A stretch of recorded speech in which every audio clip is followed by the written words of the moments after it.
Hello everyone, আসসালামু আলাইকুম। সবাই কেমন আছেন? Welcome to Anna's diary. আজকে সকালে আদিবকে স্কুল থেকে আনতে গিয়েছিলাম আমি আর আফনান মিলে। আদিব স্কুলটা আমাদের বাসা থেকে যেতে ৫-১০ মিনিট লাগে, আমরা হেঁটেই যেতে পারি, বেশি একটা দূরে না। তারপরে বিকালবেলা চলে গেছিলাম একটু ছাদে। আজকের ওয়েদারটা কিন্তু সুন্দর ছিল। সারাদিন প্রচুর বৃষ্টি হয়েছে।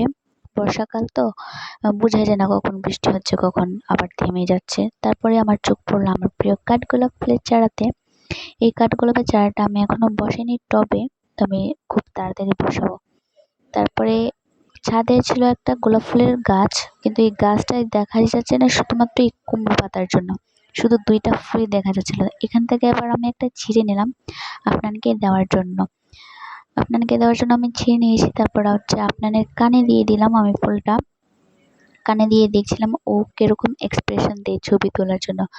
তারপরে এই পাপড়িগুলো ছিঁড়ে আমি ওর উপরে দিচ্ছি ছিটিয়ে, আর ও অনেক খুশি হচ্ছে, এটাতে অনেক আনন্দ পাচ্ছে। তারপরে এই গোলাপ ফুলটা দিয়ে একটু টুকিটাকি একটু ছবি ভিডিও তুলে নিলাম। আজকে এই পর্যন্তই। আল্লাহ হাফেজ।